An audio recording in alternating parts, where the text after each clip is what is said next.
So once again, we would be using Resnick-Halliday as the main theory reference book for work by energy, and H.C. Verma together with your module as the main source for doing questions. Once you complete the module at a later stage, you can always use DC Pandey as a follow-up revision set of exercise questions. So let us start with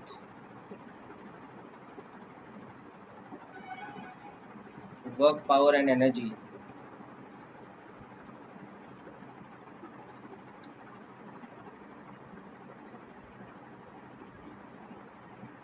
The very first session of this today.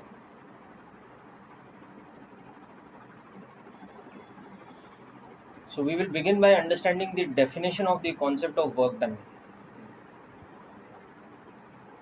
So we have discussed a bit about work done by a constant force using dot product in vectors before, but I want you to start fresh now with the sort of general definition of work done. We have also discussed about work done and power in context of the virtual power theorem or the virtual work theorem. But again, I want you for a moment to keep all that aside and just understand work done as a new definition right from the beginning, fresh. Okay, so if we are discussing about the general concept of work done, okay, which we denote with the symbol W. So work done is always discussed in context of a force. So work done by a force F acting on a body or particle, whatever be the case, okay, through a change in its position. Let's say from initial position, which in vector algebra we denote by position vector, so Ri, to final position.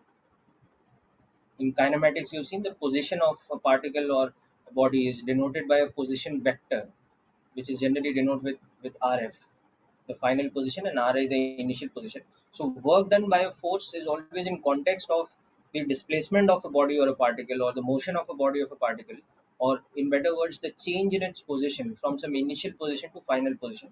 So it is defined as this quantity, integration of f dot ds from initial to final position. Okay. So when you look at this particular definition, it might be a little cryptic that what is the meaning of work done or how do we express it in words. So basically work done, when we express it in words, it is called the path integration. And in a moment you'll understand what is path integration.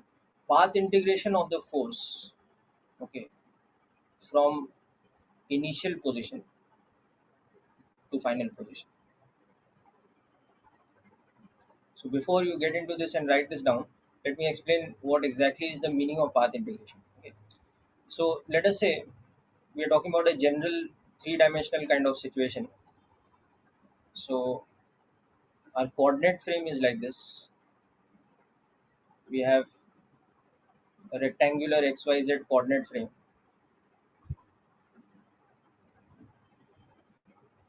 and a particle is initially located at this position, and it takes a path like this, some kind of general curvilinear three-dimensional path, and after some time it reaches a position here. So I and F are the initial position and the final position of the particle respectively. So if you join the origin of your coordinate system with the initial position I, then you would get what is called the Ri, or the initial position vector. And like that, if you join with the final position, you get what is called the final position vector. Okay. Now, as the body or particle is moving from this position to the final position via some kind of path, okay, if at some instantaneous point in between, okay, it is over here and it makes a very small displacement, or what is called an instantaneous displacement, a displacement in a very small interval of time. So if that kind of displacement it makes from this position in between in a very very short interval of time, if it makes a displacement ds, okay, then that displacement will be along the tangential direction to the path. So this is your understanding of calculus, that if you have a complicated path for a body, a curved path, then the differential displacement at any point is nothing but a very small vector along the tangent to the curve at that particular point. So if, for example, you have a curve like this, and you want to find the displacement at this time to a very very short time afterwards in a time dt. So you'll always show that displacement as a very small vector like this. So that is called a differential displacement. So that is the differential displacement ds of the particle at that particular position. Now while the differential displacement is happening, if the instantaneous value of the force acting is f, if the instantaneous value of the force acting is f, then the dot product of this f and the displacement is this f dot ds. So that is what we mean by the path integration. That from point to point as the body is moving, we keep calculating f dot ds, and we sum up all of those through integration. So that is the meaning of path integration. Yes, tangential instantaneous displacement. Okay. So this diagram makes it clear what exactly we mean by this path integration. Okay. So coming back to the general definition now. So this f dot ds for this small displacement, now it has to be integrated. So integration means summation. So all the displacements ds's that make the entire path from initial to final position. So for each and every one, f dot ds is calculated and they're summed up using integration. And that is called the path integration. That is the path integration of the force over this particular. Okay. No, so Ayush, it's not necessary in 2D. It can be in 3D also, and it can be reduced to 1D also. That's why I've shown the three-dimensional coordinate system. So that is why we'll say that this is the general definition of work done. Okay. This applies to all situations, whether it is two-dimensional motion or three-dimensional motion or even one-dimensional motion. This is the general definition of work done.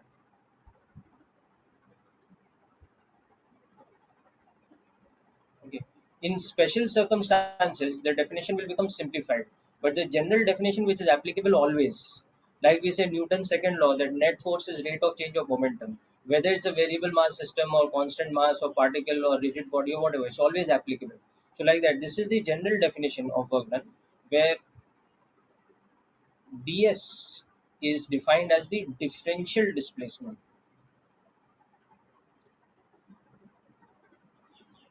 Okay, or the displacement during a very small interval of time, during a small interval of time dt, and f is the instantaneous value of force during that time dt. So the force might be variable, so from point to point it might be varying, but during that small displacement ds, during that very short interval of time dt, the instantaneous value of force is f. So f dot ds is the work done during that very small displacement ds. So the total work done is the integration from this. Okay, so f is the instantaneous value of force during that small interval of time dt. Which interval of time? The time dt during which the displacement is ds. Okay. So in other words, you can say that f dot ds is the work done during the small displacement or the differential displacement ds. So the total work done, okay, from initial to final position, that becomes integration of dw or integration of f dot ds. Okay. So this is the general definition. Now this definition can be reduced to something simpler if the situation demands that. But the general definition of work done, the proper definition of work done in physics is this: it is path integration of force. Everything you learned before, that it is force into displacement in the direction of force and all that, that is all conditional. That's not 100% true. It is true in certain situations, but it's not the general definition. The proper general definition of work done is path integration of force over displacement. So just make a note of this.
Okay, now once we are familiar with the general definition of work done, we'll understand a few more important aspects about the definition.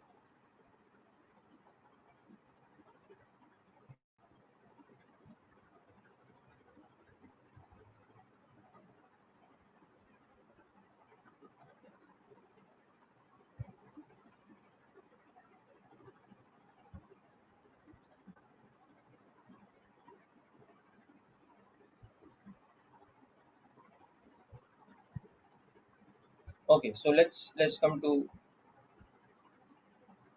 more understanding about this. Yes.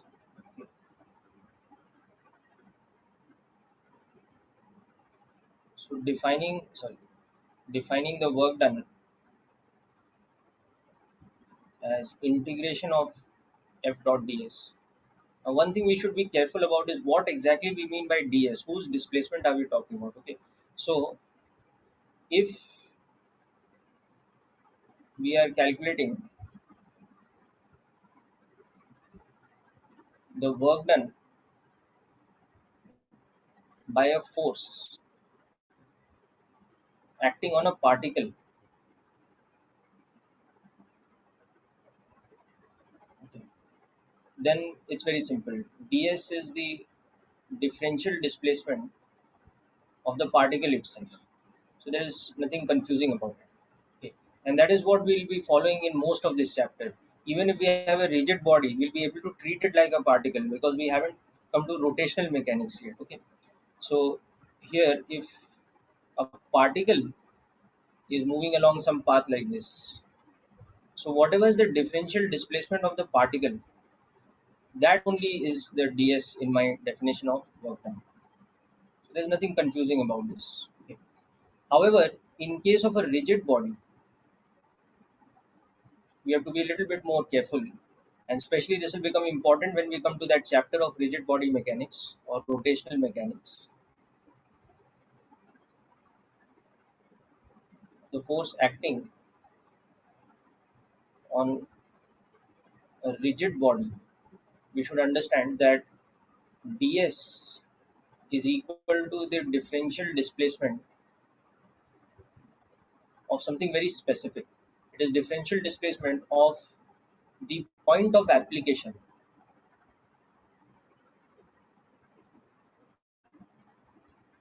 of the force. Okay, so let me explain this with a diagram. So for example, if we have a situation like this where we are talking about something like like a rod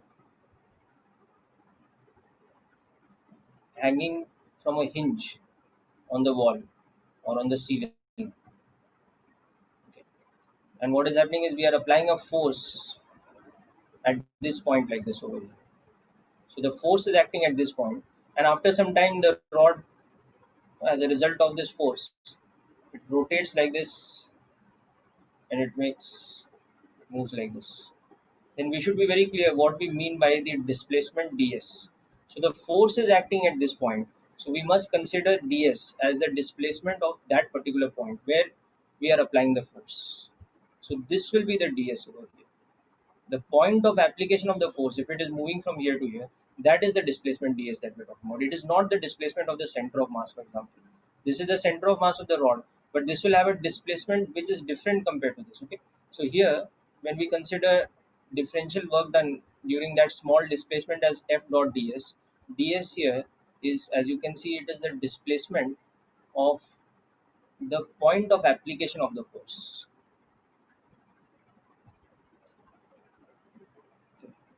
In fact, to make it more clear, let's label this point as P. So this particular point where the force is acting, that, okay, and more importantly, it is not the displacement. I mean, not necessarily the displacement of center of mass C. Okay, it may not be, maybe it may not be, but in the definition, it is the displacement of the point of application of the force. So this is something very important, especially when we come to that chapter of rotational mechanics, where we'll be using some of the concepts of work energy. So you should know that work done by the force the integration of f dot ds. What is the ds? So in case of particle dynamics, it is just the displacement of the particle on which the force is acting, this particle of mass m. But in case of rigid body mechanics, it is the displacement of the point at which the force is acting, or what we call the point of application of the force. Okay, so this is the first point. Just make a note of it.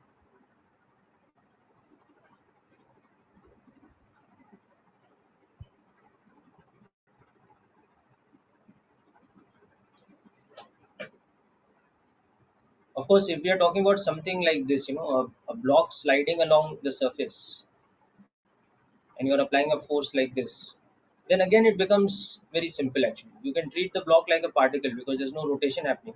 So whatever is the displacement of the point of application of the force, that is the same as the displacement of the center of mass also.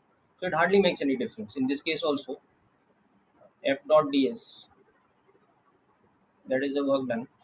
Okay, so in this case it's very simple, but in something like this, which we'll see in a chapter of rotational mechanics later, where the rigid body is rotating about some axis, then we have to be very careful about the definition of work done, or the definition of the quantity ds in the work done. It is the displacement of the point of application of the force.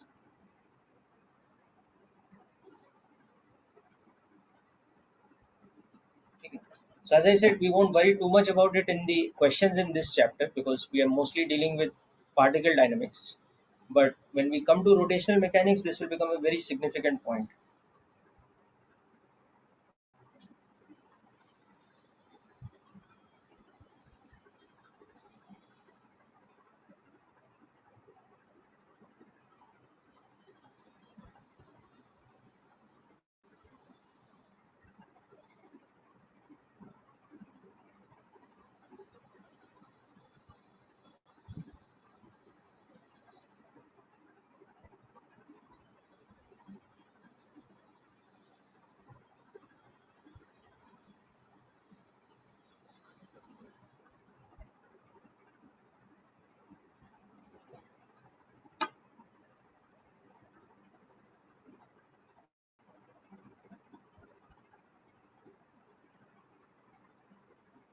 Yeah, you cannot consider it a point mass, Ayush, because see, different particles within the rigid body are having different displacements. Now, when your rigid body is moving like this, then this point is moving only this much. This point is moving this much. This point is moving this much. So different points within the body are having different kind of motion, different amount of motion. So you cannot treat the entire thing like a particle going from here to here.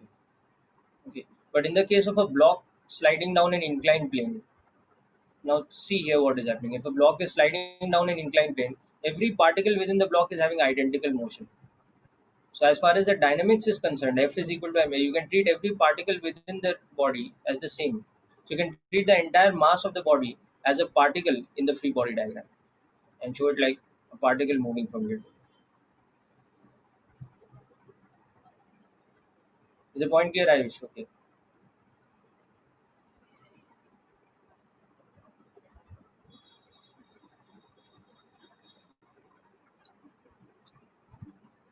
Okay, so bit of reading habit from a good reference book like Resnick Halliday will also help in such matters. It will, they describe in a lot of detail the different types of motion and where you can treat the rigid body like a particle, where you cannot.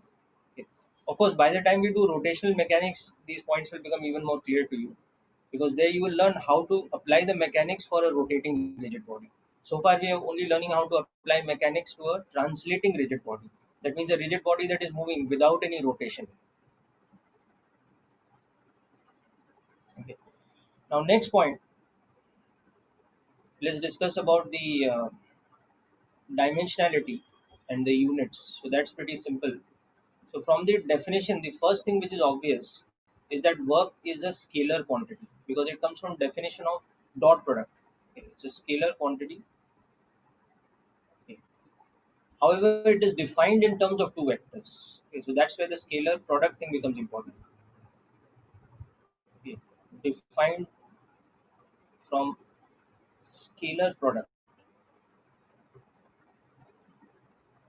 of two vectors.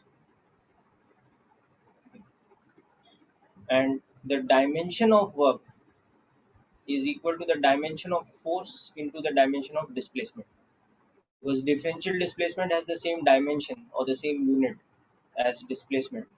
Okay. So that is ml square t minus. So unit of work, it is called joule, the SI unit, and 1 joule is equivalent to 1 Newton meter, or that is the same thing as 1 kg meter square per second square. So incidentally, that is also the unit of energy, and later we will see the equivalence of work and energy, whether you're talking about kinetic energy or potential energy.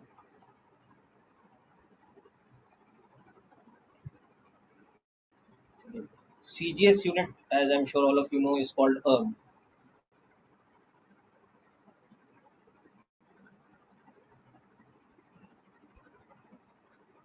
So 1 erg is equal to 1 dyne centimeter.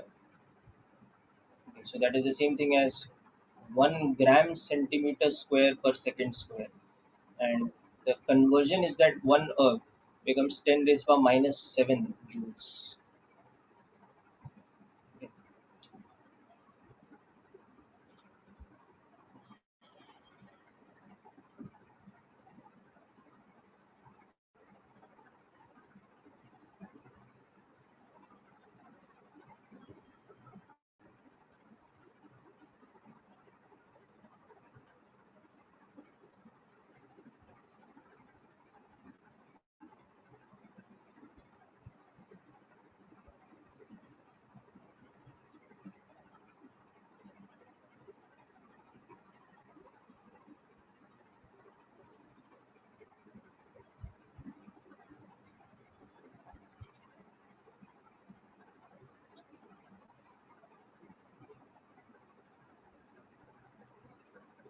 Okay, now having understood these basics, let us look at the definition in action in a couple of examples.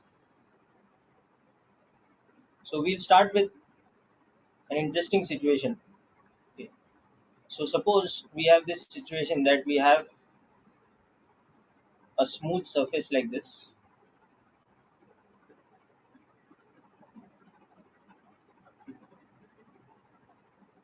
Now on that, what I've done is I've fixed a small sphere which is having some kind of charge. Okay. So this is having charge plus Q1. And then I've also got a slidable block. So this block can slip freely on this surface. And there's another charge fixed on that block. So there's charge plus Q2. So a small sphere with charge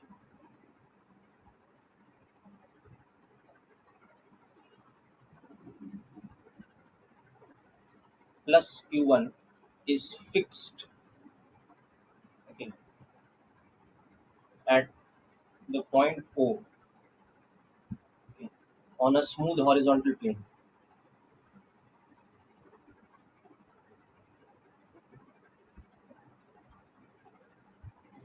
Another one,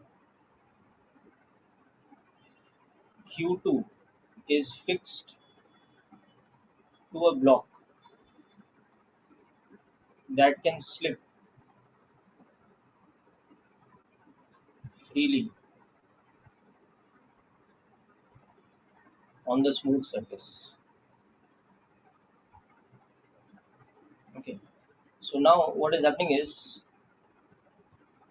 the block, okay, with Q2 attached is released from rest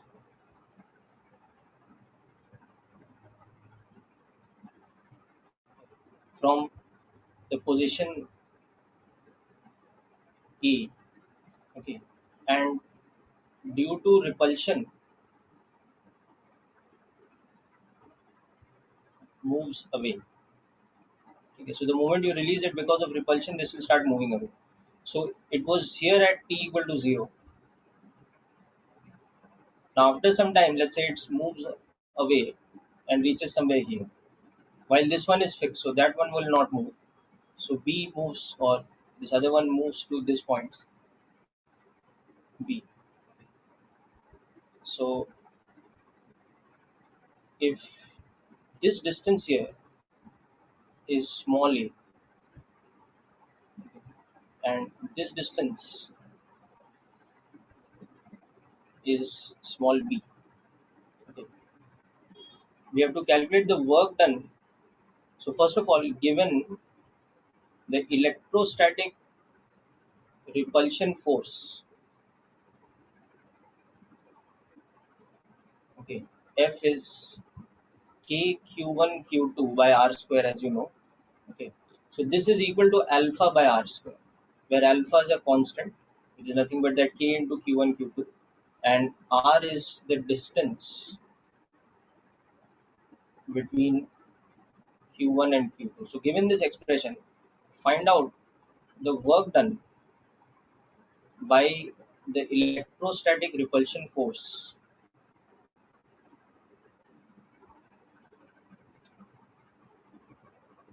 on the particle q2, okay, as it moves from a to b. Okay, you have to find this in terms of alpha a and b, these quantities. Okay. So the question seems lengthy, but the application is quite easy. You have to just apply the definition of work done as integration of f dot ds, but this will become even simpler here because this will be a one-dimensional situation. This will become integration of f ds because it's 1D application. So in 1D application, the force and displacement are in the same direction. Okay, so it will just become this.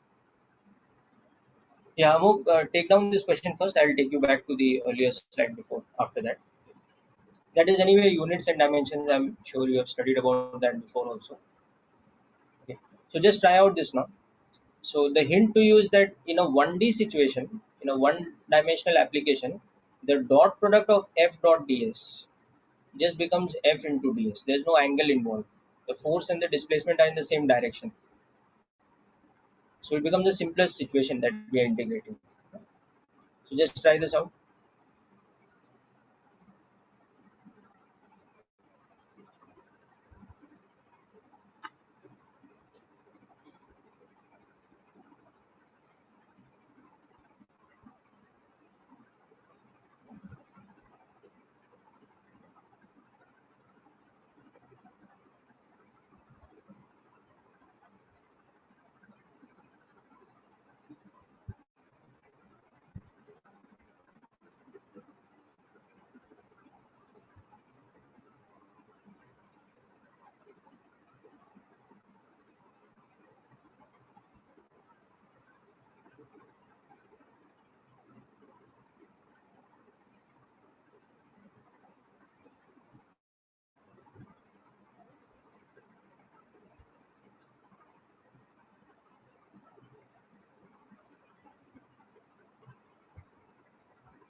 Yes, very good, Kevin. The answer is correct. Okay.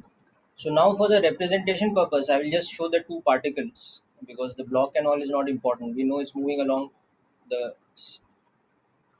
positive x-axis only. So this is my fixed particle q1. Okay, and this is my second particle that is moving from initially this position A to finally this position B. But as it is moving from here to here, in between at some state, let's say it's located over here. So plus q2 is located over here. So at that point of time, let us say the position of q2 with respect to q1, we can take this as, suppose this distance is x.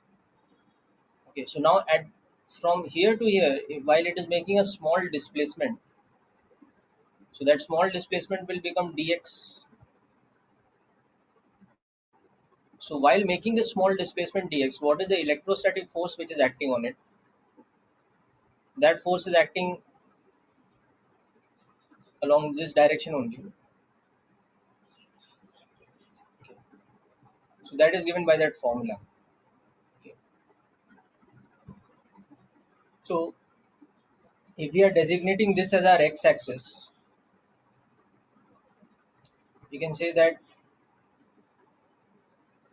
F is alpha upon x square I cap, because x is the instantaneous distance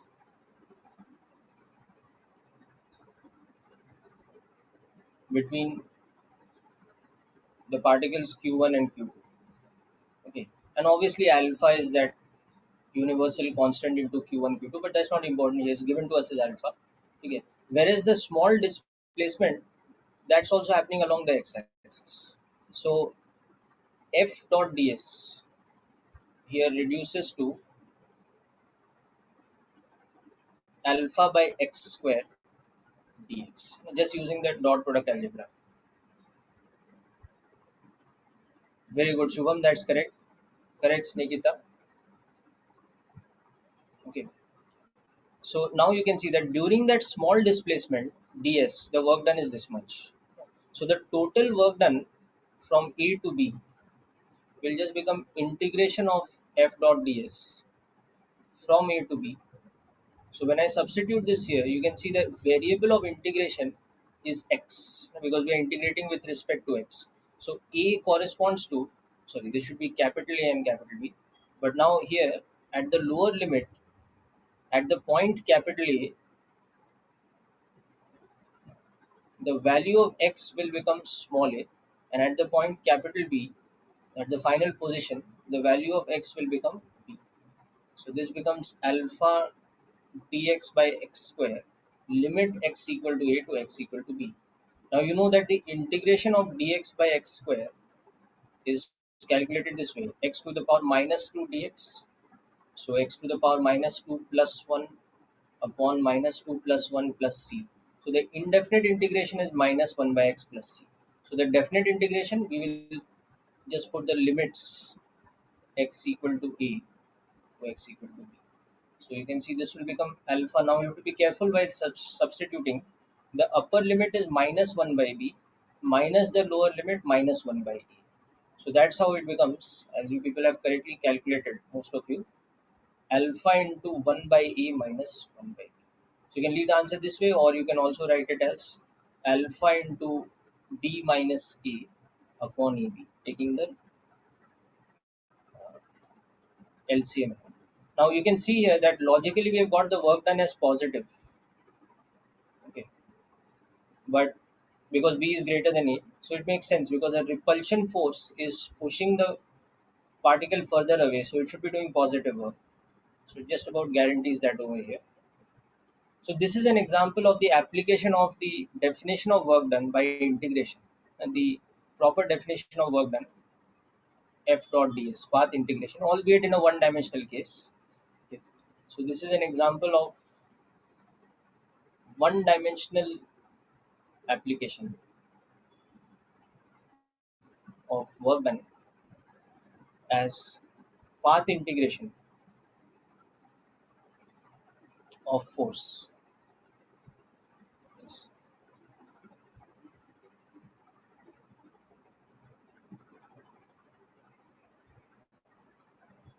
So in fact, we'll see that this is a very uh, important example of application of work done when we come to the chapter of electrostatics. Similar for gravitation also. Gravitational force between two particles, although that's attractive, but that's also 1 by r square type of force.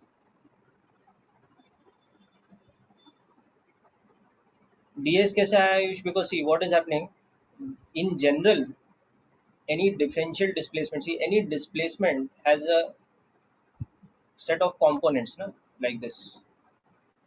So a one dimensional displacement will be x I cap. So one dimensional differential displacement is dx I cap.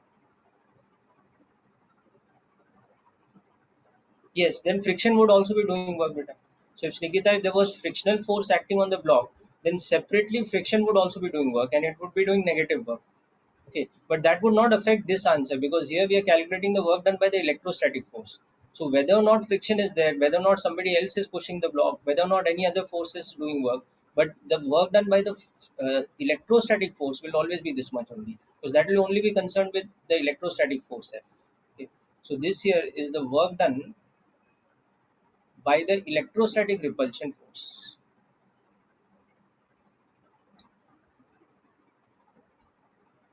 Now in our particular example, the way we are considering it, it is the only force which will be doing work. So this will also become the net work done. Okay, but at the moment that is not important for us because we are just concerned about. Okay. Yeah, work done will be negative in a case where the displacement and force are having an obtuse angle with respect to each other. Okay, like when you throw a ball vertically upwards, someone. In that situation, what is happening? Gravity is acting downwards on it while the displacement is in the upward direction. So it is doing negative work. No?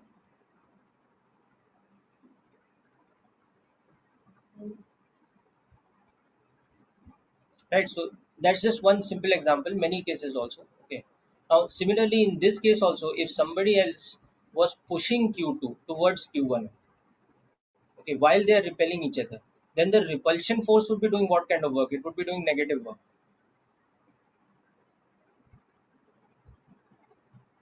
Okay.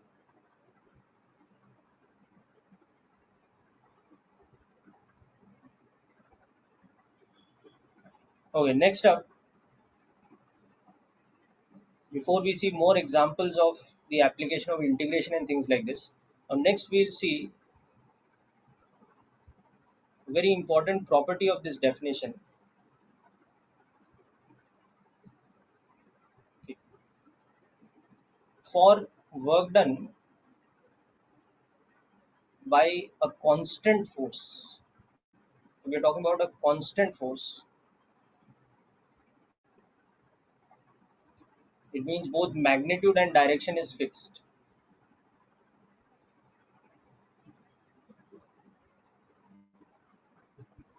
Okay. Integration of f dot ds simply reduces to f dot s. Okay. So the definition reduces to f dot s. Okay. But only for a constant force. Keep in mind. Okay. You cannot apply this definition for a variable force.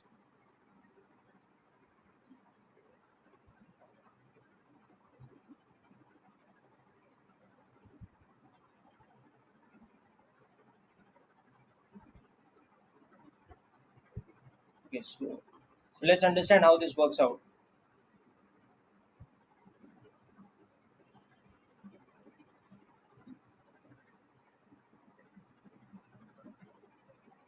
So, one very simple way of representing this would be that if f is constant, okay, then integration of f dot ds should just become f dot integration of ds. But this is not actually 100% correct. Okay, this is not a proper way of proving it. The more proper way of proving it is like this: that suppose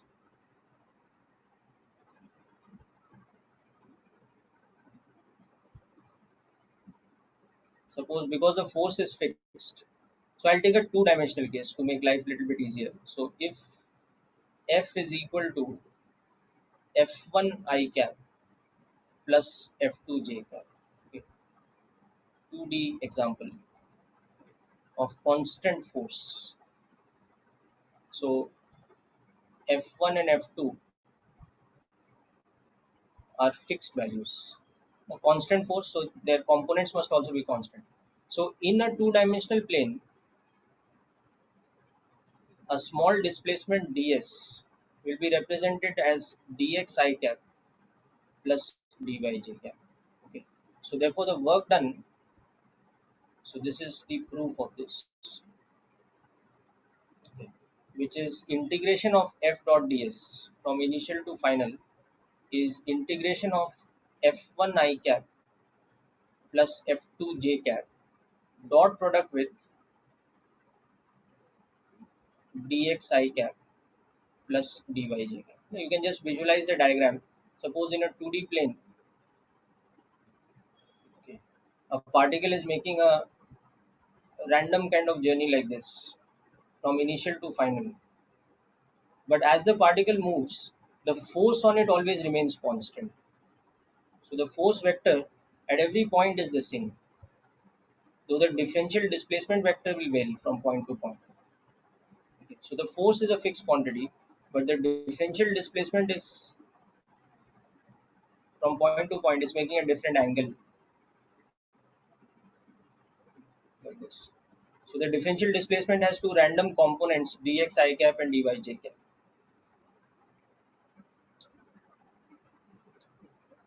So this next step, you can see what this becomes. This becomes integration of f1 dx plus f2 dy from initial to final position.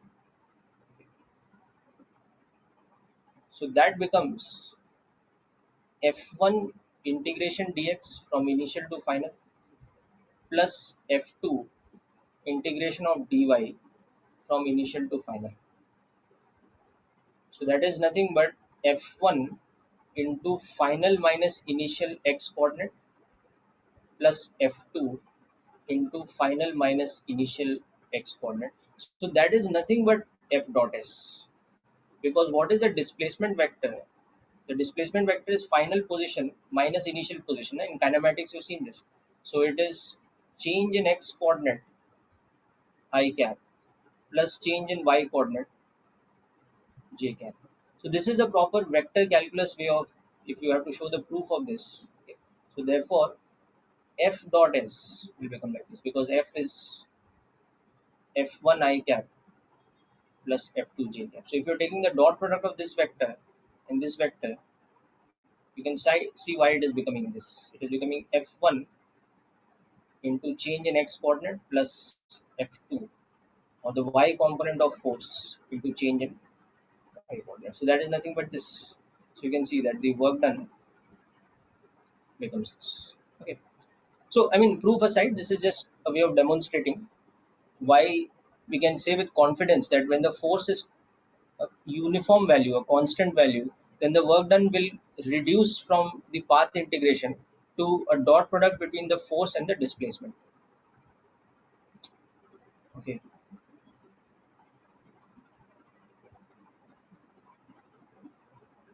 So I'll just give you a moment to note down this.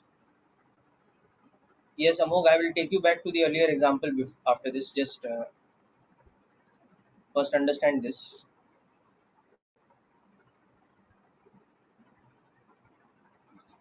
So like I've taken a 2D case, you can also extend it to 3D. So the components will become F1, F2 and F3 for the force. And when you do the displacement dx I cap plus dy j cap plus dz k cap and integrate it over, you will get x component of force into delta x plus y component of force into delta y plus z component F3 into delta z. So that will be the same thing but in three-dimensional system.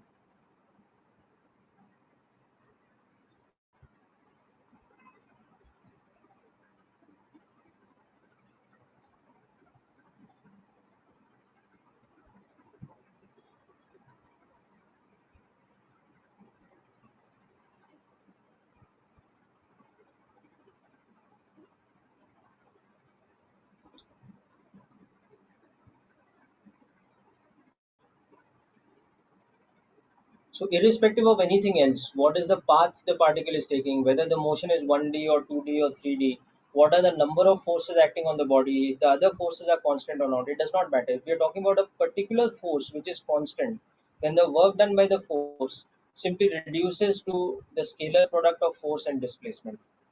Okay. So this is a very, very important application of the definition of work done.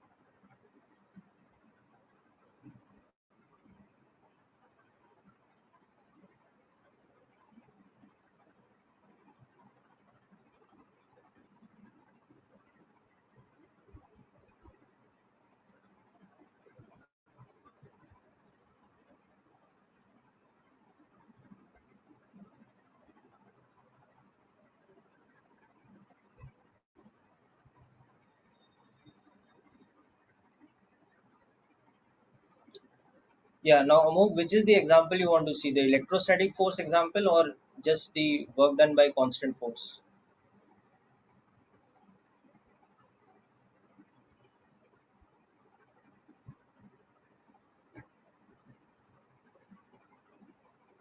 First example, the electrostatic one. Okay, I'll take you to that.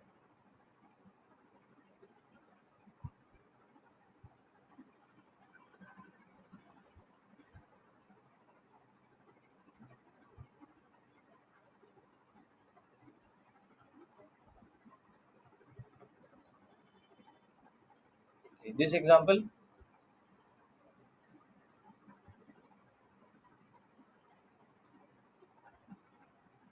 Okay, so finish writing this down.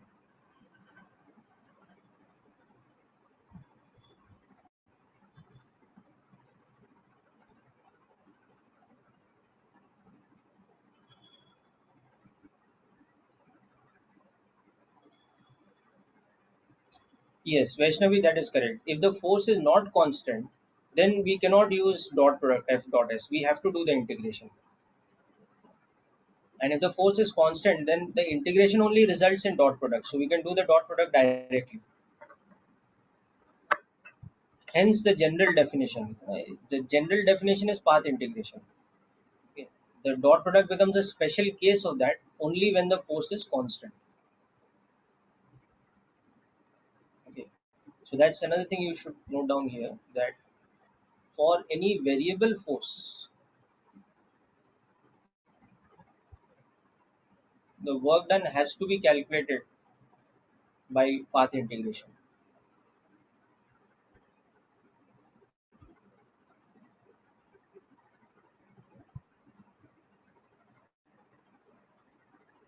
Okay.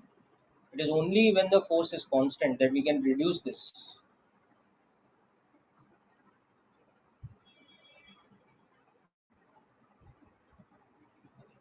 path integration reduces to F dot S. So doing the path integration will not make sense because it will result in F dot S. Okay.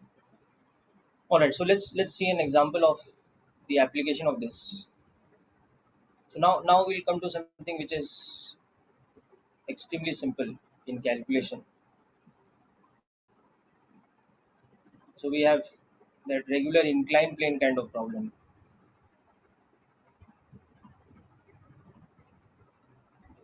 So let's take our favorite value of 37 degrees as the angle of inclination and coefficient of friction as 0.5. So you can see it is less than tan theta. So if I release a block from here, it will start sliding down. So block is released from this position A at rest, and as it slides down, after some time it reaches the position B, and by then it has developed a velocity V. Let's say, okay. So let's say this distance from A to B is some D. Okay. So a block of mass, let us say 5 kg, is released at the position A on the inclined plane as shown, okay, and slides down. Take G as 10 meters per second. So first of all, find the work done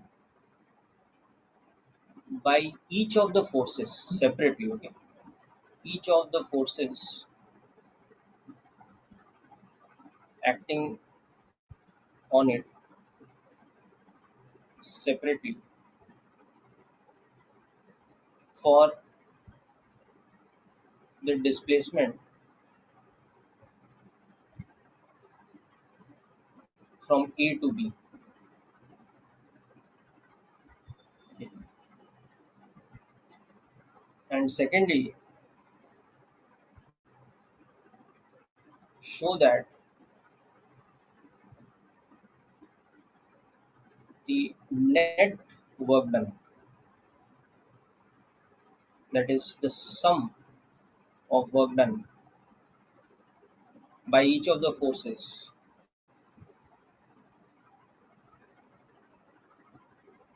equals its kinetic energy half mv square at B. Okay, so we'll come to a more formal definition of kinetic energy later, but this is just sort of ad hoc.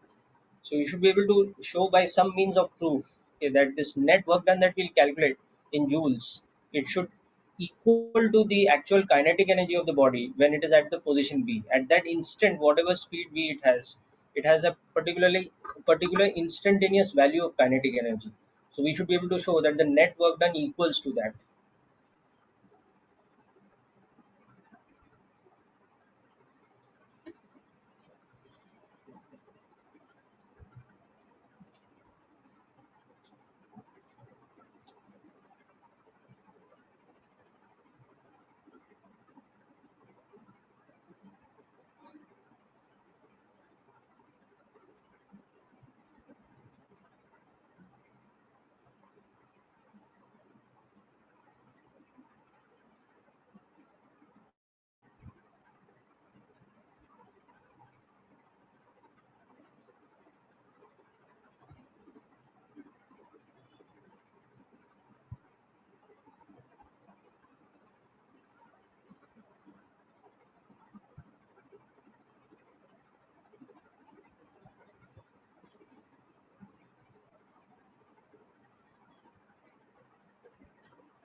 Okay, so let's check out the answers.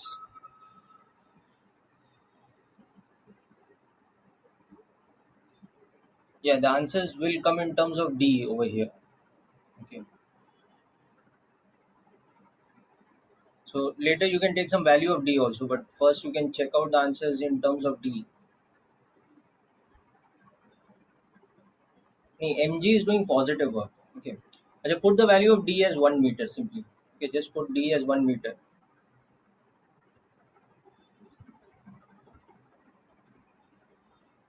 So in for this partner, just take,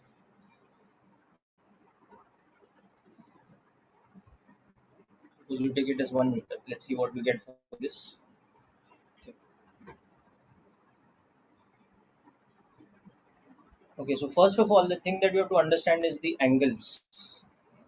So that's where your vector algebra and free body diagram again become important. So as the body is displacing, now one thing you can clearly understand is that each of the forces acting on it is a constant force. Okay, and there is no rotation involved. It's sliding down. So there is nothing to worry about the point of application and all that. You can treat the block like a particle only. So mg is acting vertically downwards and has a magnitude of 50 newtons. Okay. Normal reaction is acting normal to the inclined plane.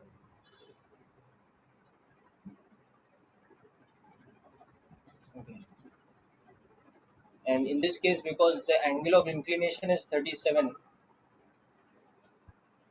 okay, normal reaction will be mg cos 37. So it will be 40 newtons. So normal reaction has a magnitude of 40 newtons. Okay. And the friction will be acting opposing the slipping. So friction will be acting in this direction. So this will be kinetic friction equal to mu n.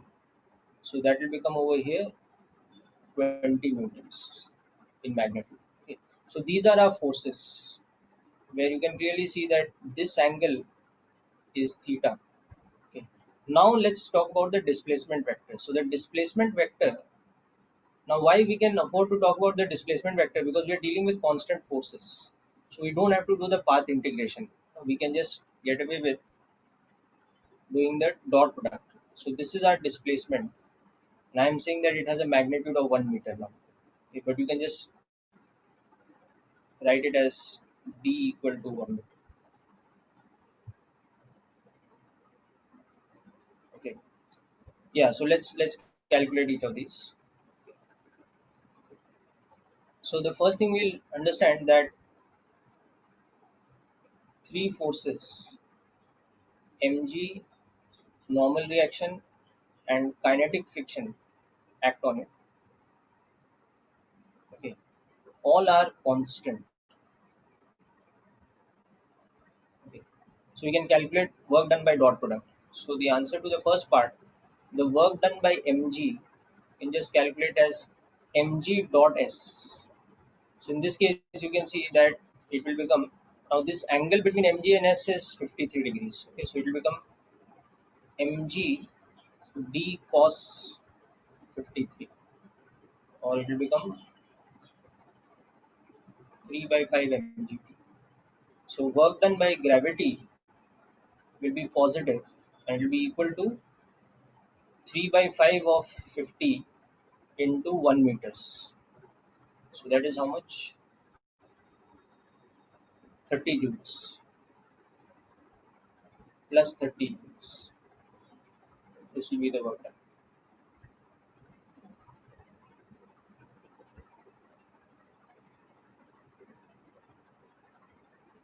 Okay. This is what you should be getting. Then the work done by normal reaction is obviously going to be 0 because they are perpendicular to each other.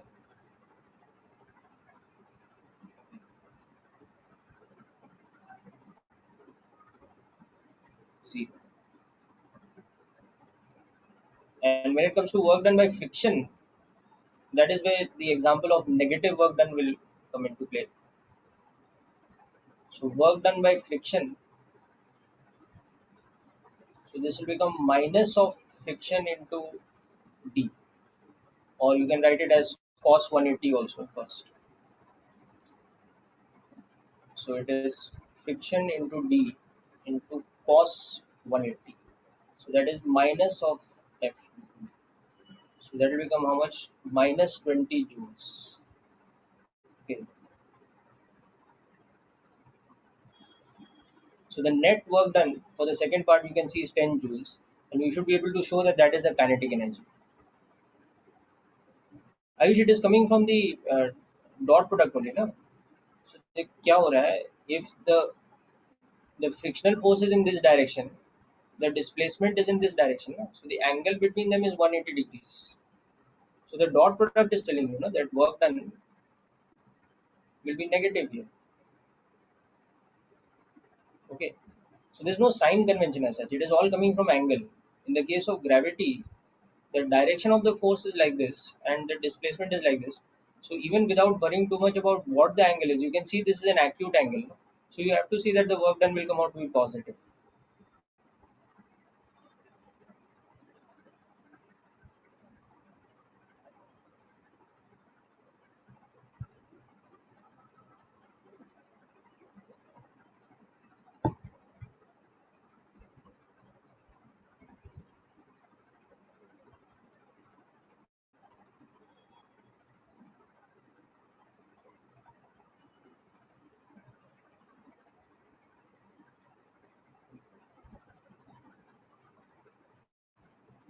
Okay.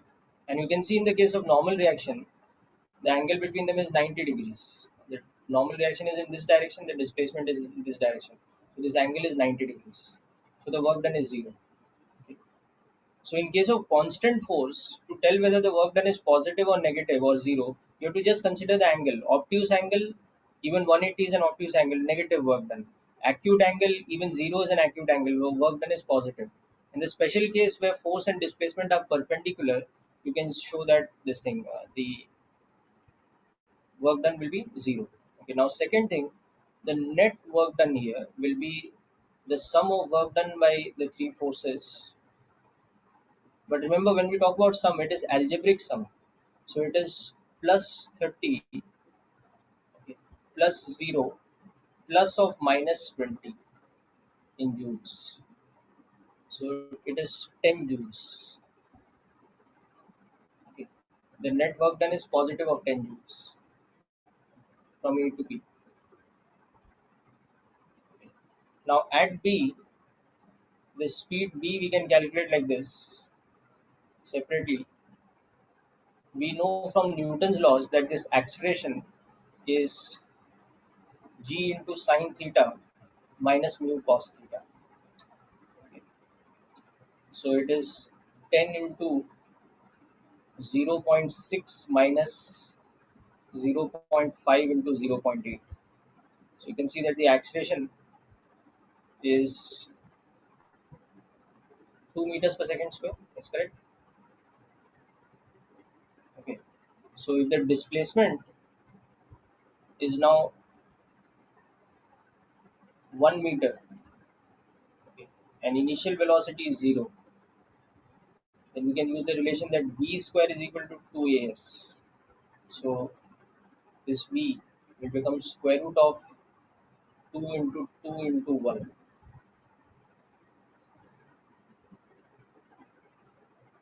So acceleration is 2 meters per second square. Displacement is 1 meter from A to B.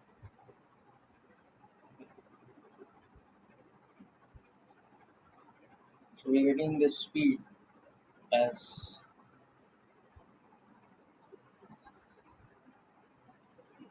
2 meters per second. So the kinetic energy at B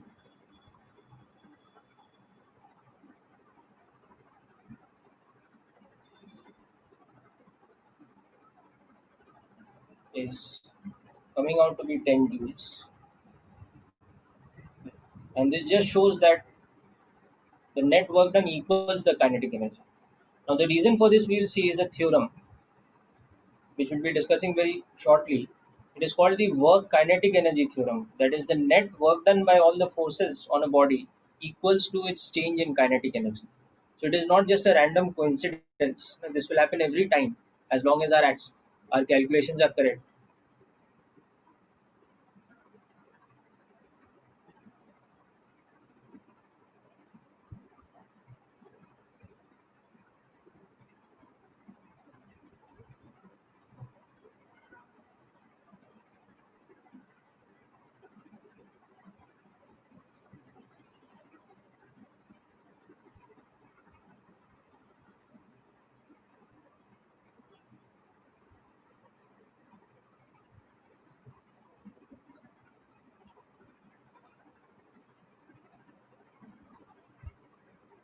Yeah, I'll take you to the whole solution once more.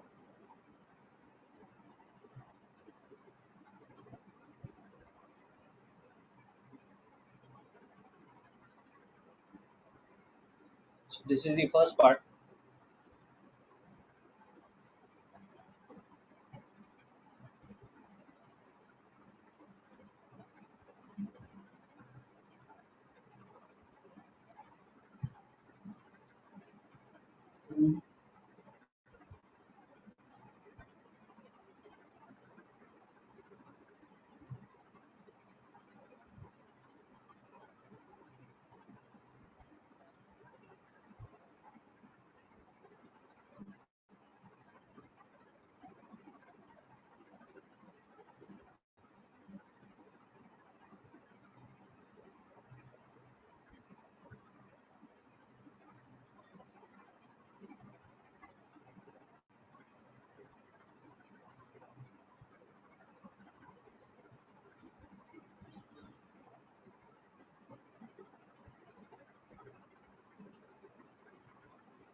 Okay, so this was something important here, that this theta is 37, and that is why the angle between the displacement and mg, this angle was 53 degrees. Okay. So that's how we got this way.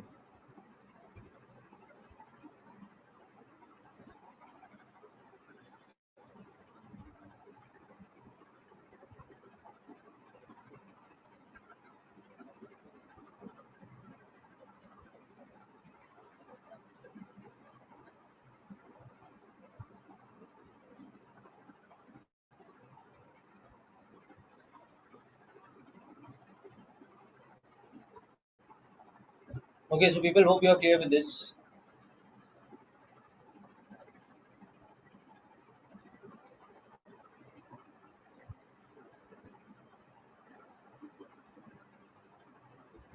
Okay, now let's move on to the next example,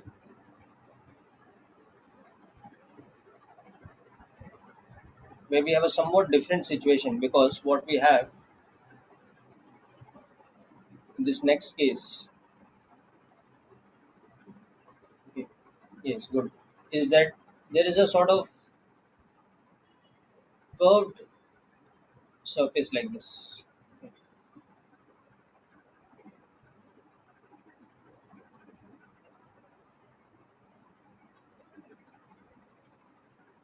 which is smooth,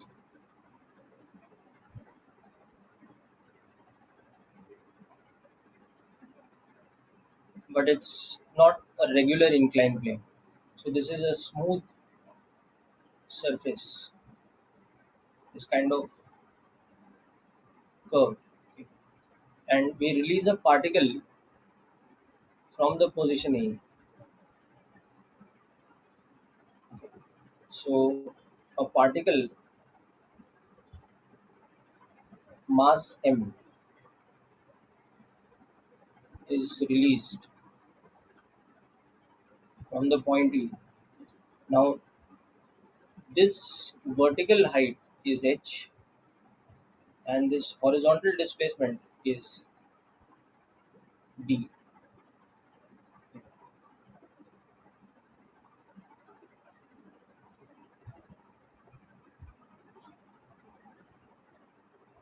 And this point here is b. So calculate the work done by weight, okay, or gravity, okay, and the work done by normal reaction. So there are only two such forces acting: normal reaction and gravity on the particle from A to B.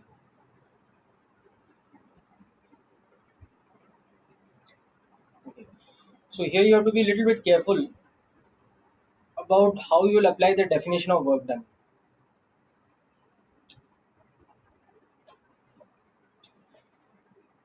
Just try this out. So think which force is constant, which force is variable, and therefore which definitions you can employ to calculate the work done.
Yeah, Somarup, don't worry. I will share the recording of the lecture very soon. So whatever part you missed, you can go through it.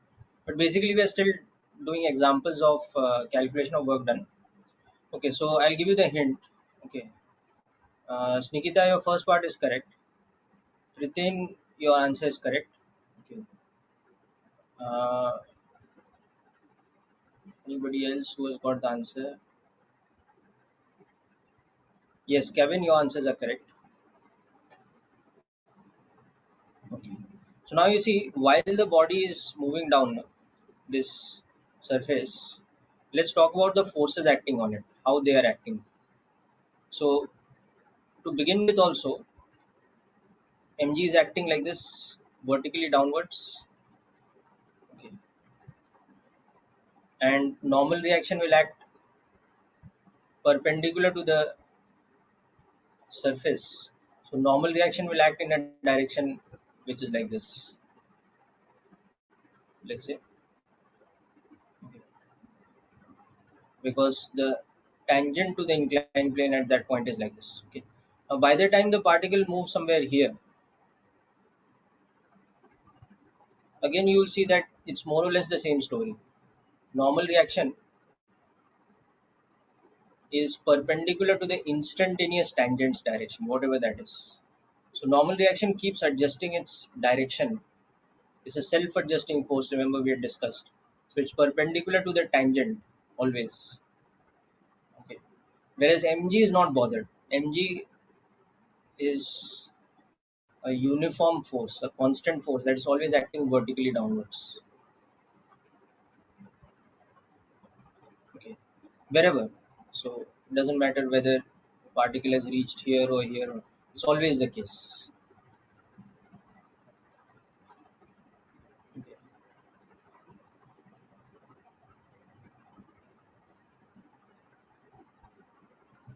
So while normal reaction is variable, but it has this interesting property that its direction is always going to be perpendicular to the tangent.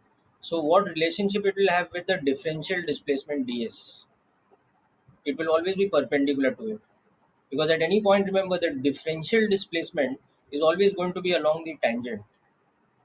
So here, the differential displacement is like this.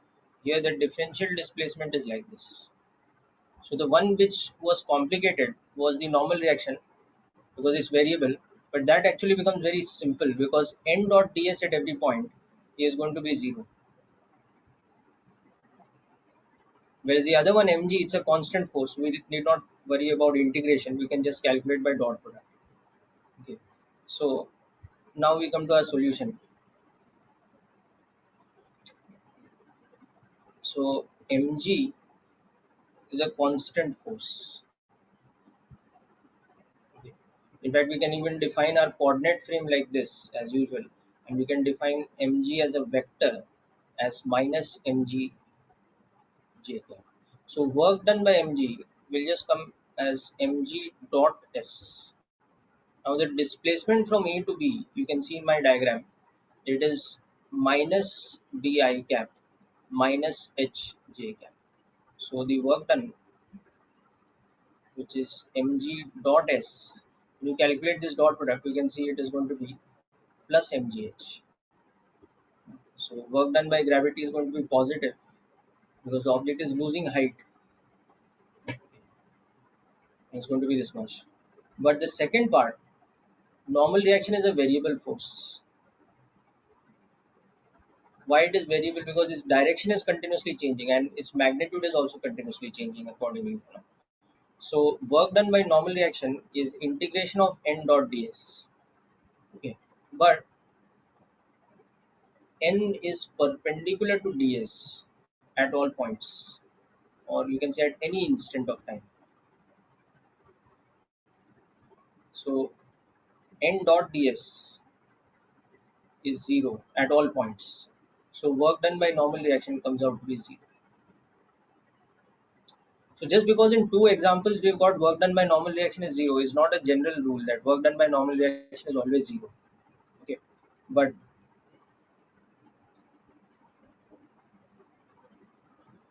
या but dot product निकाल लेना मानस. Dot product में mg का direction क्या है, y axis के along है ना. Remember dot product of two vectors, it is ax into bx plus ay into by ना. Now here mg does not have a y component, an x component no? So it becomes minus mgy if the displacement is xi cap plus yj cap, but the force is only minus mgj cap now. So the general definition becomes this. Now here y itself is minus h, the y component of displacement is minus h, so it's coming with plus sign finally, the work done.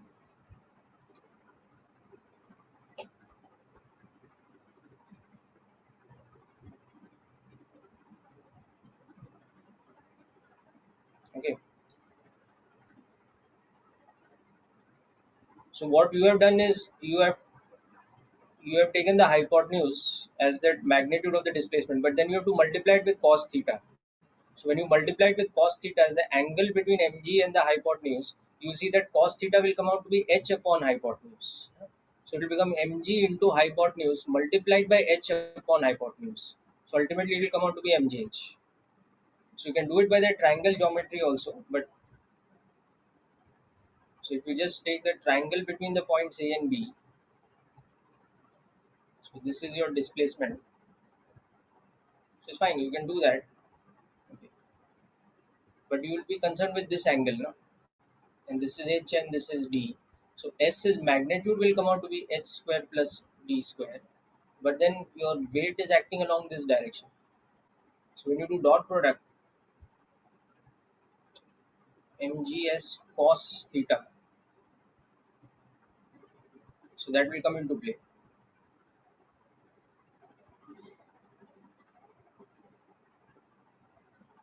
So this will become mg into square root of h square plus d square. But into cos theta, you see is h upon root of h square plus d square in the diagram.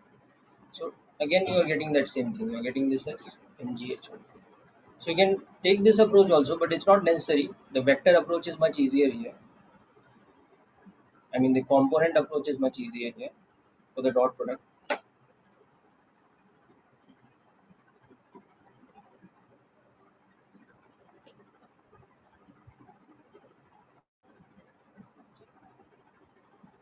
Okay, so this is few examples like this.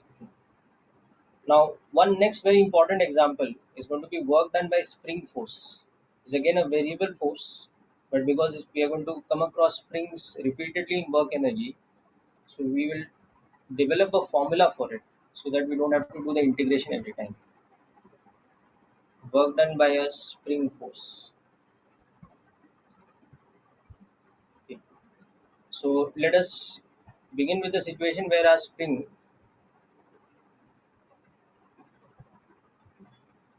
is like this at the natural length position.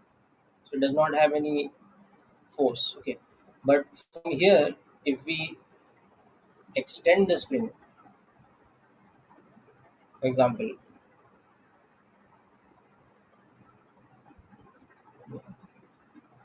if we extend it to x like this by giving this point a displacement of x, then at this point of time we can see that at this end of the spring force that is acting is kx in magnitude. Okay. Whereas if we are extending it further, the displacement is in this direction and it's a small displacement dx. Okay. So the work done for that extra displacement dx along the extension will become minus kx dx. Okay. So the total work done by the spring force will become integration of minus kx dx. Okay. And we can take from whatever initial position of x to whatever final position. So the general definition of work done by the spring becomes minus half k x final square minus x initial square. I'll show you that this works on the other side also where there's compression. So here x is such that positive x implies extension, okay, and negative x implies compression. I'll show you why this formula works for negative side also, but just make a note of this first.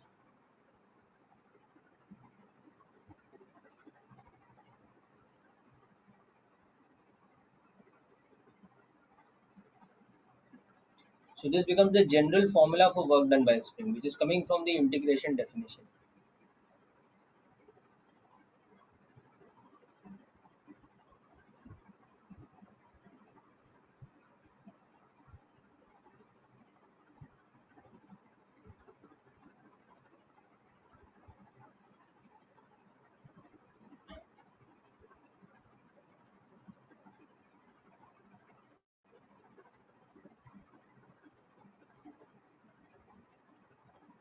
Because Jenny, we have taken dx because once again we are using this definition of work done. Na? That work done is integration f dot ds. Now in this case, it's a 1D situation. It's a 1D case where you can see that the spring force is minus kx I cap, okay, and the displacement is one dimensional. Okay, so f dot ds is becoming minus kx dx. Yeah, you can take x initial as 0 if you're going from natural length state to some state of compression or extension. Okay.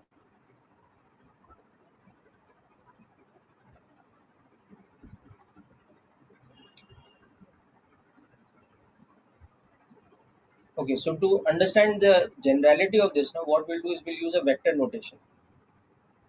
So we'll use vector notation. So in vector notation,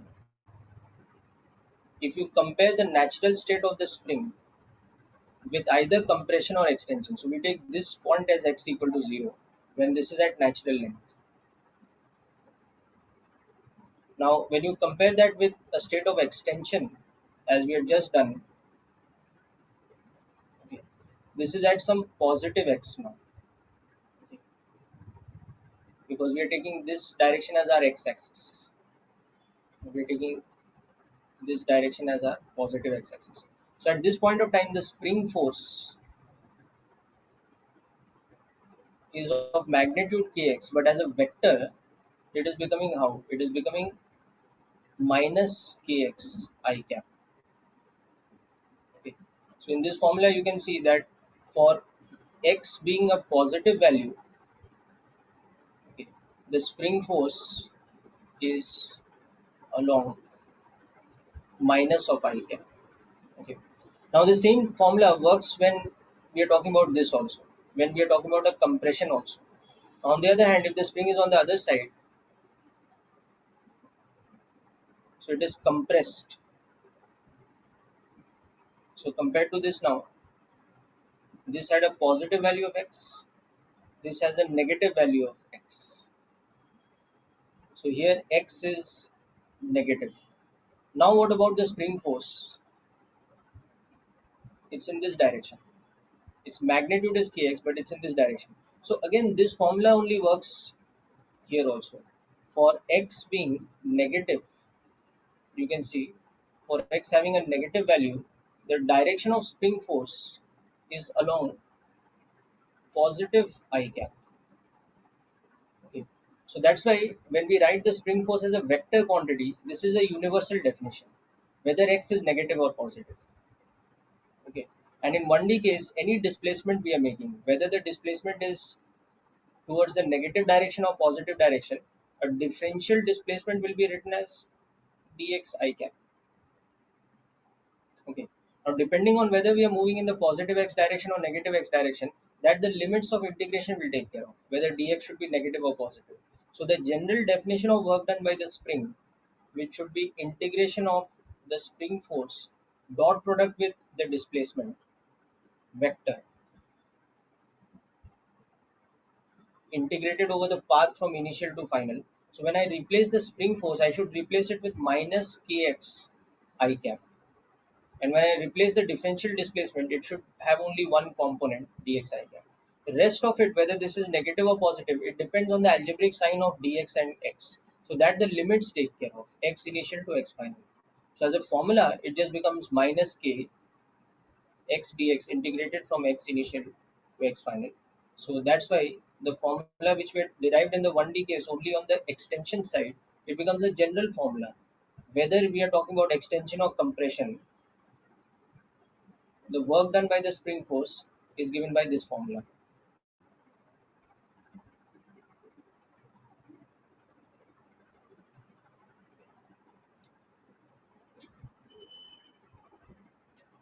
So this is the general formula for work done by the spring, whatever be the initial and final state.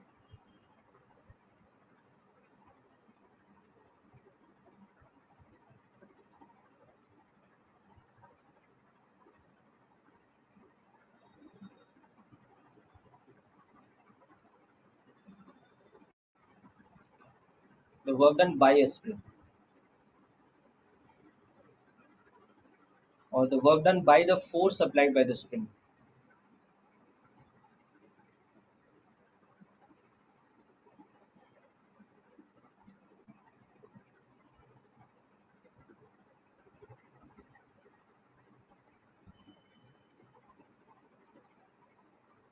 Okay. So above I had shown this as a scalar notation, and that too only for the positive x side. Now below this I have generalized this by taking the vector notation, which shows us the calculation of work done irrespective of whether we are on the extension side or the compression side of the spring.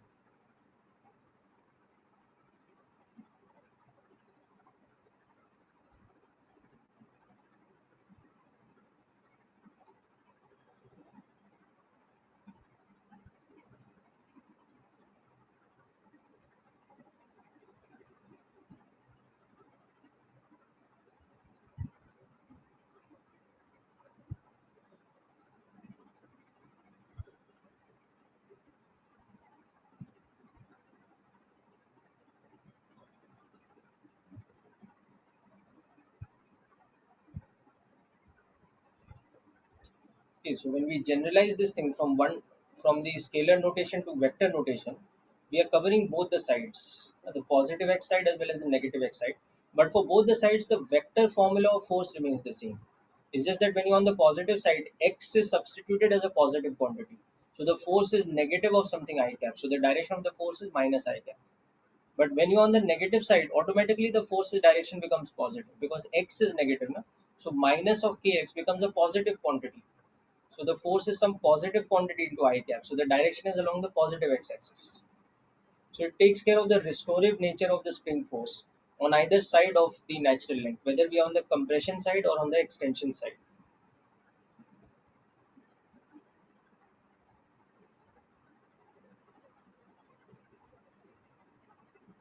So next, when we are doing this integration over here in this dot product, it does not matter whether we are going from a negative to a positive value or we are going 0 to negative or 0 to positive, because it's a general definition which works on for any value of x, negative or positive. So this becomes the general formula irrespective of what my x initial is and what my x final is, whether it is compression, extension or natural length.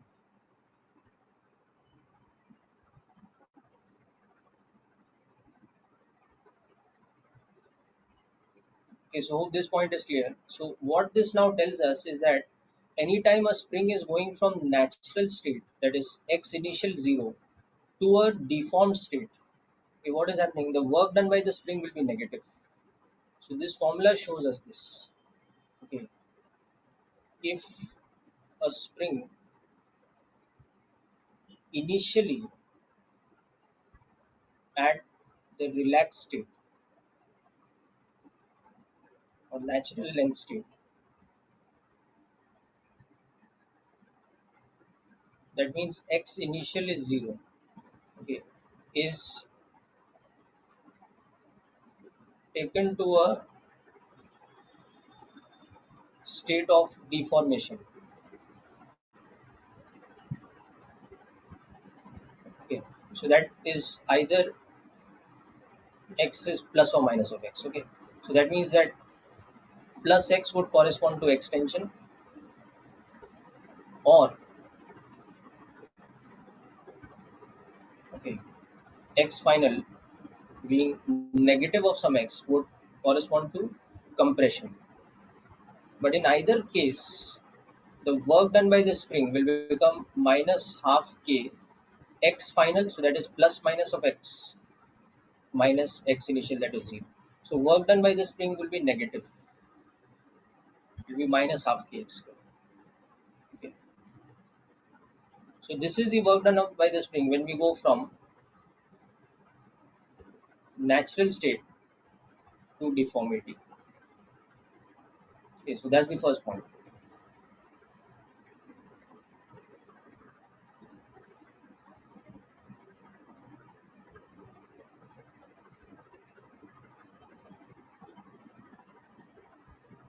Does not matter whether the deformation is a compression or an extension. It's symmetrical on either side. So the work done is negative and equal to minus half kx square. So that factor of half comes because of the integration.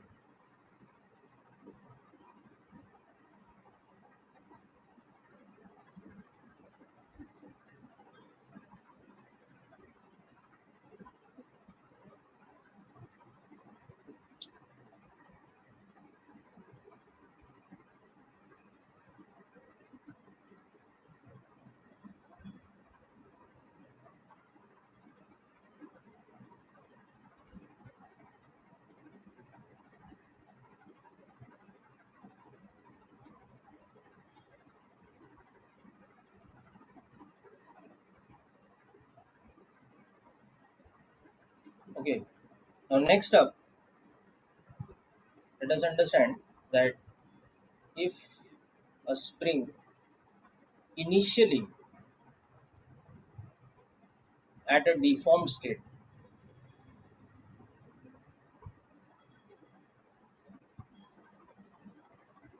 that is x initial is plus or minus of x. X initial is plus x means initially it is extended. X final is negative of x means that initially it is compressed. So either case. So if a spring initially at the deformed state is going to return to its natural state,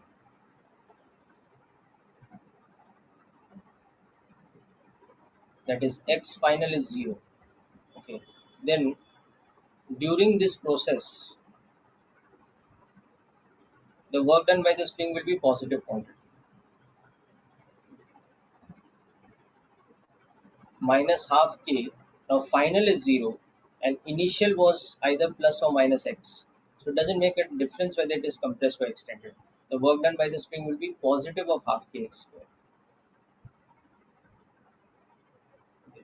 So this is the work done by the spring when you go from deformed state back to natural state. From deformity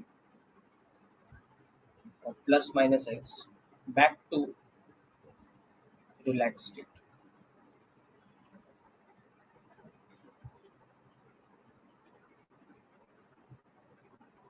So these are just two special cases of the application of the work done formula, but you should keep this in mind.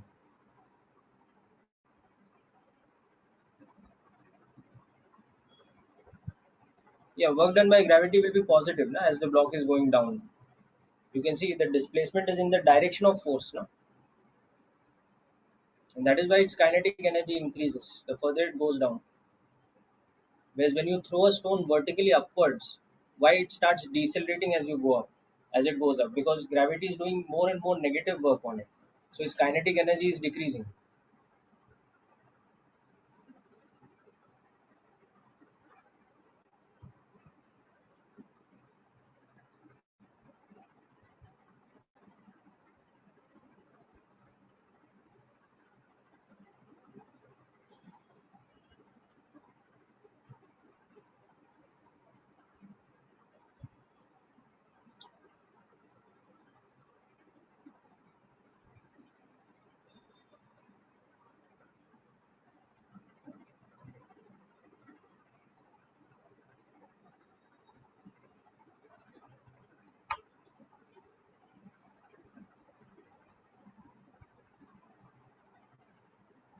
Okay, so this is something very important.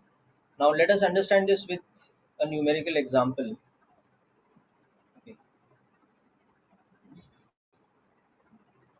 So in our example, what is happening is we have that situation that we were talking about earlier, a spring in horizontal orientation.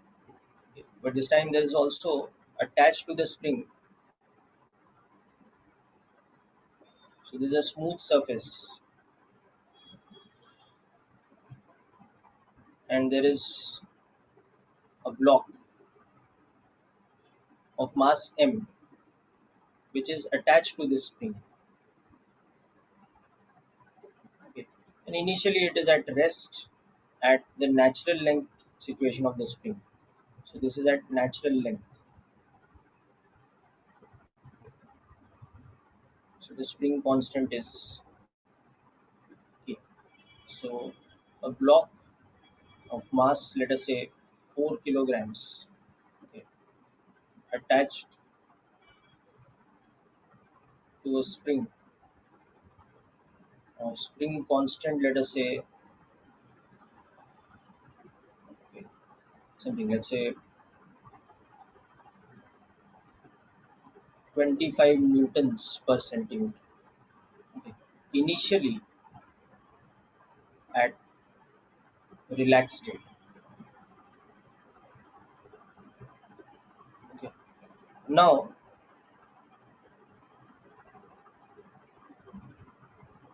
an external force, okay, is applied on the block such that external force F gradually increases, okay, pulling the block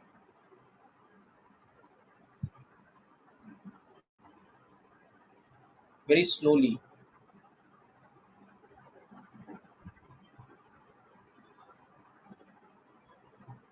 okay, up to an extension of x equal to 2 centimeters for the spring. Okay. So understand what is happening. We are not applying a constant force. We are applying a force which we gradually increase so that the block moves very very slowly. So we apply a controlled force which is gradually increasing as the spring force is increasing so that its acceleration is tending to zero. Okay. And under the action of this force, the block goes from this state to this state, slowly increasing amount of force till its extension becomes x. Okay, so by the time the extension becomes x, there is also spring force. So we have to calculate the work done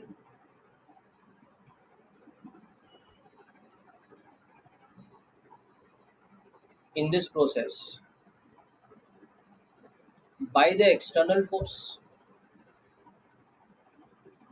F. And remember, that's not a constant force, it's a gradually increasing force. And by the spring force.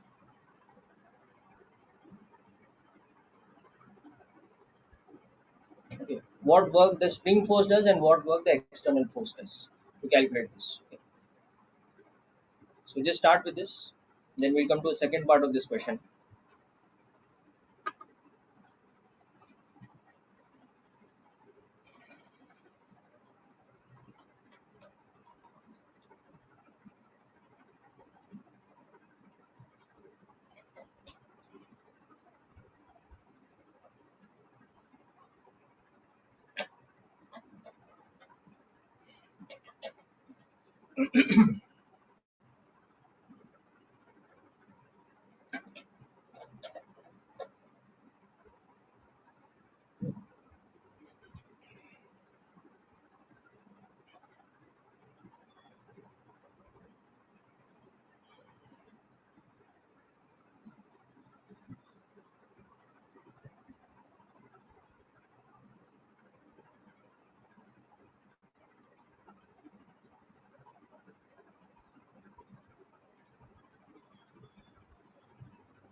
Okay, so let's understand this in detail. Anybody got the answer yet?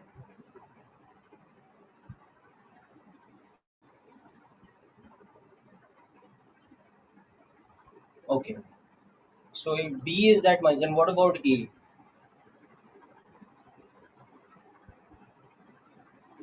Okay, so let's understand this. So what is happening is,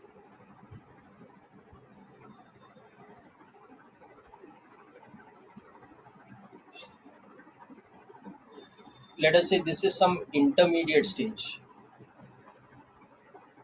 Okay. When this is some L plus X. Okay, where X is right now greater than 0 but not yet reached 2 centimeters. Okay. So the final is going to be when it reaches X equal to 2 centimeters. But it's on the way to that. Okay. So what is happening is we are applying an external force such that its acceleration is tending to 0. But the spring is obviously applying a restorative force which is equal to kx in magnitude, no, right now. So the spring force is equal to kx in magnitude. So at this position, at x equal to x, where x is less than the final value right now, it's not yet reached. Okay. The external force's magnitude is equal to kx because the acceleration is 0. Okay. So now as the block makes a small displacement of dx, okay, so for the small displacement dx, okay, the work done by the external force will be F dx because it's in the same direction as the displacement. So it will be kx dx. Okay. So the total work done. Okay, so from x equal to 0 to x equal to 2 centimeters. Okay, the work done by the external agent will be equal to integration of this. So that is integration of kx dx from x equal to 0 to 2 centimeters. Okay. So the work done by the external agent will be plus half k x square from 0 to 2 centimeters. Okay. So that's one part. So the work done by the external agent will become half. Now we'll have to convert 25 into 10 raised power 2 because we have to convert to newtons per meter. Okay. Into 2 into 10 raised power minus 2 in meters whole square minus. So this will become 25 by 2 into 10 raised power 2 multiplied by 4 into 10 raised power minus 4. So that's how much? 0.5 joules. So the external agent is doing positive 5.5 joules of work. And the spring will be doing exactly negative of that because the kinetic energy is not changing. So this 25 Newton per centimeter will be 25 into 10 raised power 2 meters. Sorry, newtons per meter. So that's something you have to be careful about. Okay. And 2 centimeters is obviously this one. Now similarly, the second part, the work done by the spring, for that we can just use the formula minus half k x final square minus x initial square. But actually that we know that that formula comes from integration of minus kx dx from initial to final. So we know that when we do this, we should get minus 0.5 joules. And that is what we will get.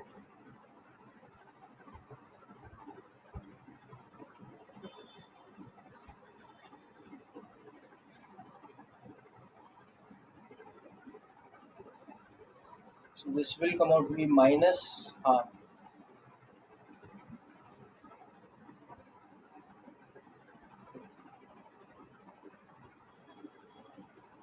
in joules. So work done by the spring expectedly, okay, because they are always opposing each other, no? The external force and the spring force.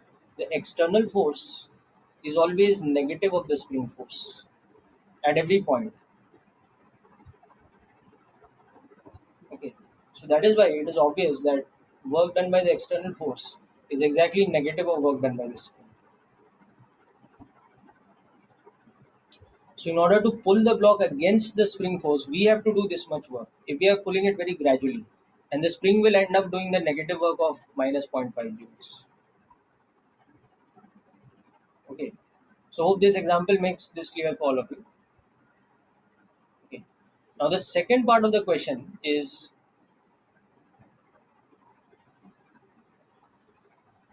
now after reaching, oh, let's write it here.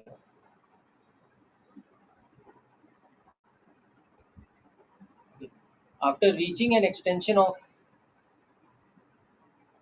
x equal to 2 centimeters, okay, if the external force is suddenly withdrawn,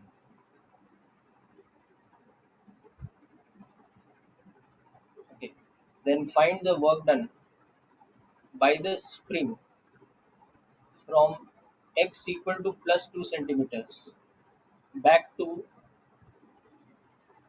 natural length state. So what will happen is immediately the block will accelerate back because we've released it and the spring is pulling it back. So by the time it reaches back to natural length state, x equal to 0, what will be the work done by the spring? That's the second part of the question. So if you haven't done the first part, then take it down, and if you have, then calculate the second part. So if you withdraw this force when you reach this 2 centimeter mark, if you suddenly remove this external force, then the block will tend to pull back. It will tend to get pulled back by the spring force.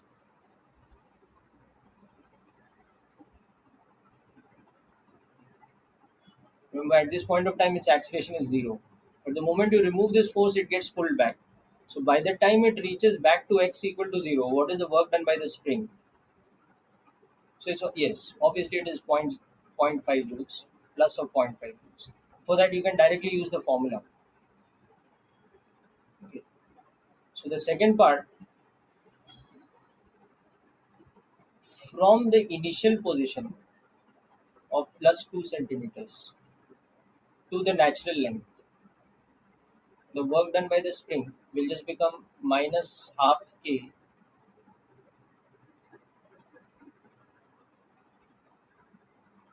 Yes. So it becomes plus half k into 2 centimeters square. So when you do the calculation, so whatever negative work it had done, now it is doing equal and opposite positive. Okay. So just make a note of this, people.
So in the second case, when we are coming back from the extension of 2 centimeters to natural length, that time there's no external agent.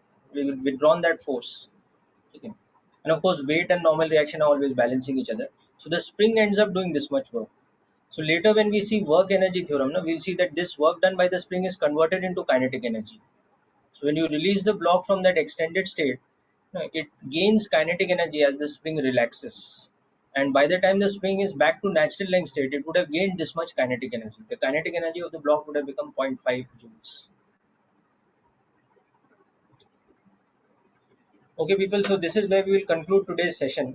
Now, very important for you is I will send you a list of questions to do from HCV also, but also do a bit of reading work, okay, in this chapter in work by energy.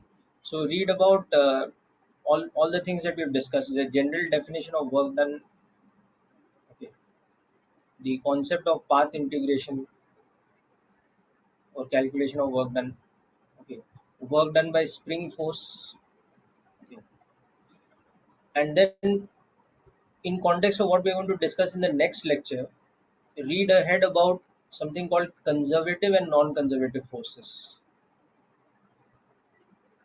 conservative versus non-conservative forces. So this is going to be important in the next couple of lectures when we discuss, and the concept related to that of potential energy.